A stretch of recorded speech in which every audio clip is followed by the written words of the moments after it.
gotta go with it. Yeah.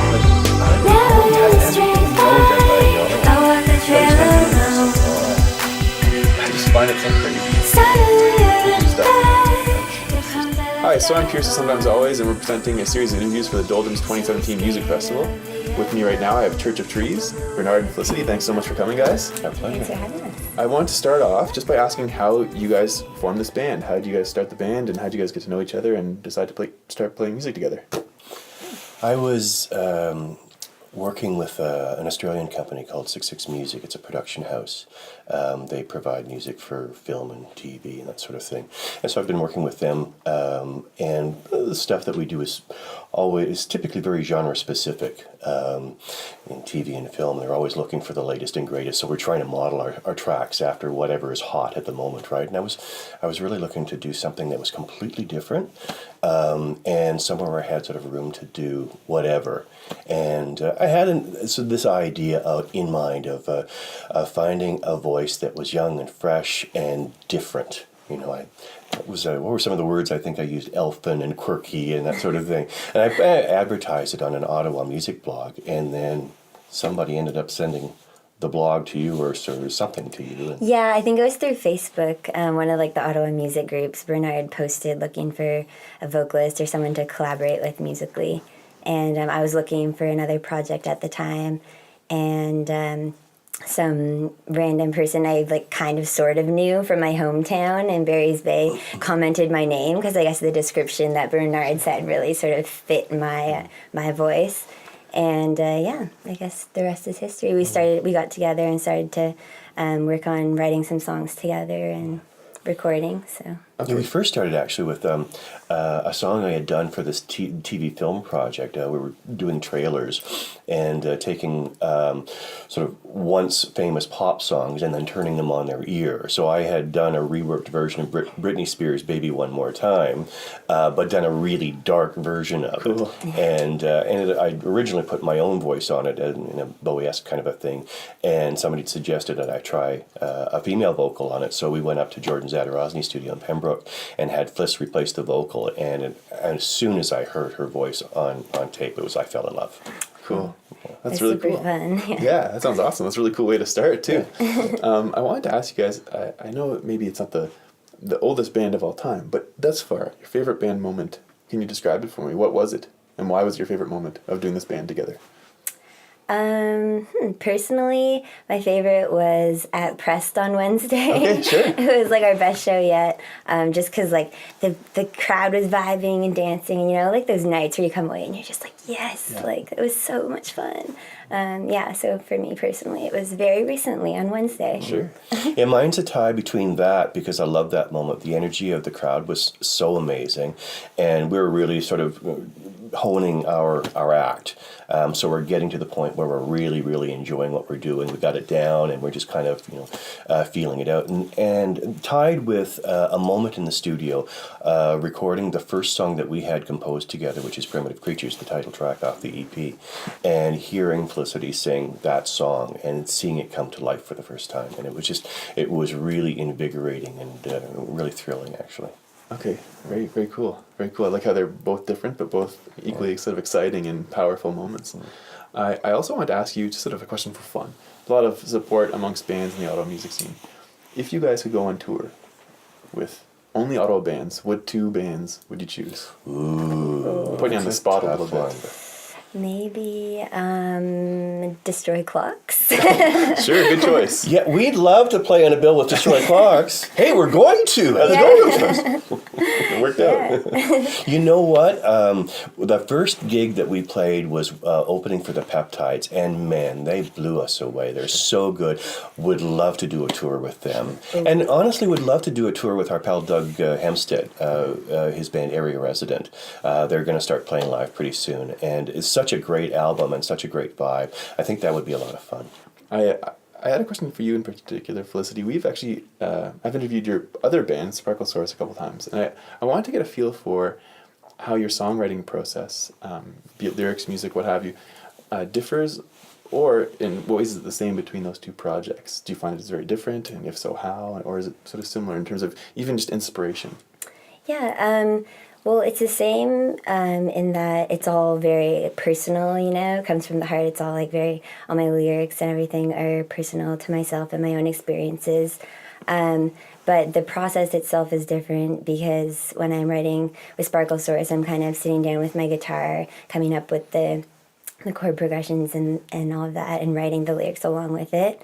Whereas with Church of Trees and Bernard, it's a little bit different because Bernard often comes with an almost fully completed idea, and like he has the basic music tracks down, and then I'll draw inspiration from that music itself, and then write the lyrics over top of that. Sure. So, and the melodies and all of that kind of come from this the bed that he's laid. Okay, very interesting. Cool.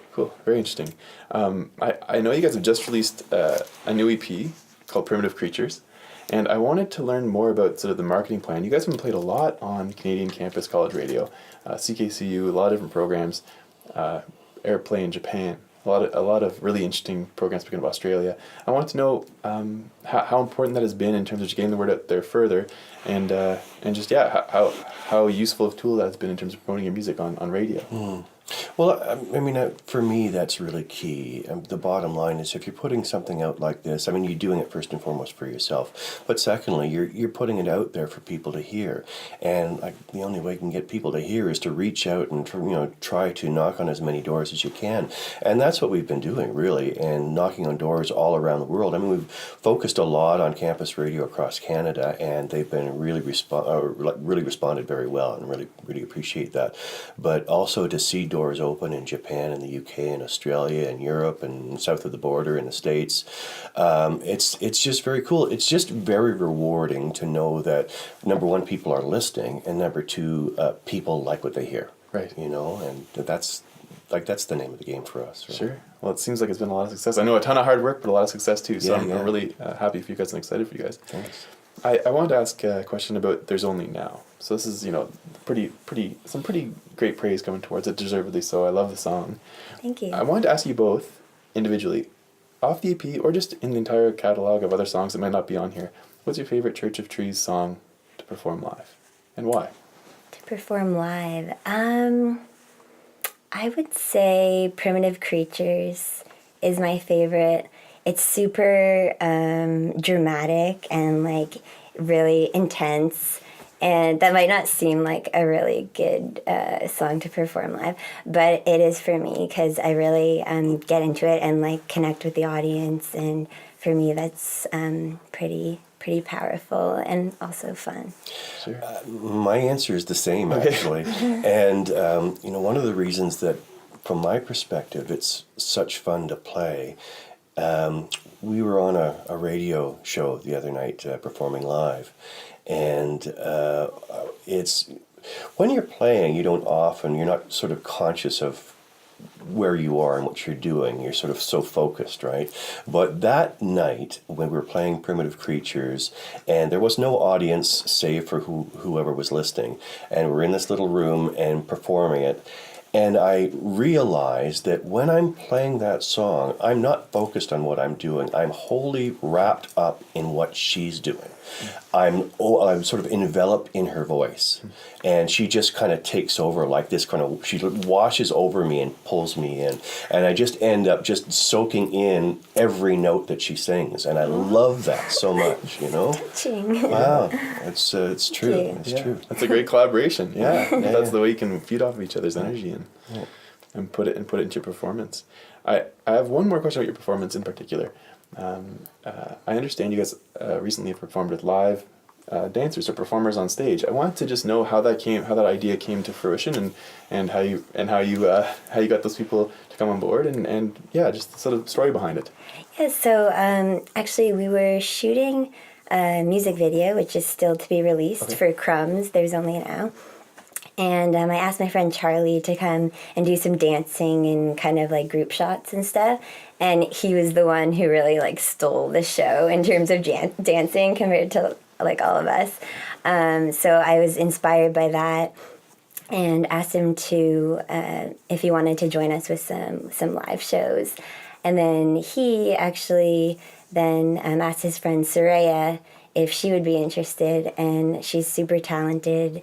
So they started coming and rehearsing with us, and it totally filled out the whole live performance part of it, because we are a two-piece, so it's nice to have, I think, some sort of other visual dynamics, and yeah. And what they brought to the performance in terms of their interpretation or physical interpretation of our songs. I am such a huge lover of dance. I mean, one of my favorite dance troupes of all time is the Montreal dance troupe La La La Human Steps. And Louise Le Cavalier, I think, was the lead dancer of that. Always blew me away in the way she interpreted music. She performed with David Bowie a little bit in the 80s, as well as what she did with La La Human Steps. And I always loved the way she interpreted music. And our dancers, and specifically Soraya, I mean, I love them both, but Soraya, as a professional dancer, is able to really hone in on the vibe of not just of the song, but of elements of the song, and how she interprets that physically just really blows me away. Mm-hmm. She works a lot just kind of like on the spot, so it's very natural and really just, comes from the heart, you can tell. So what's next on the horizon for Church of Trees in 2017?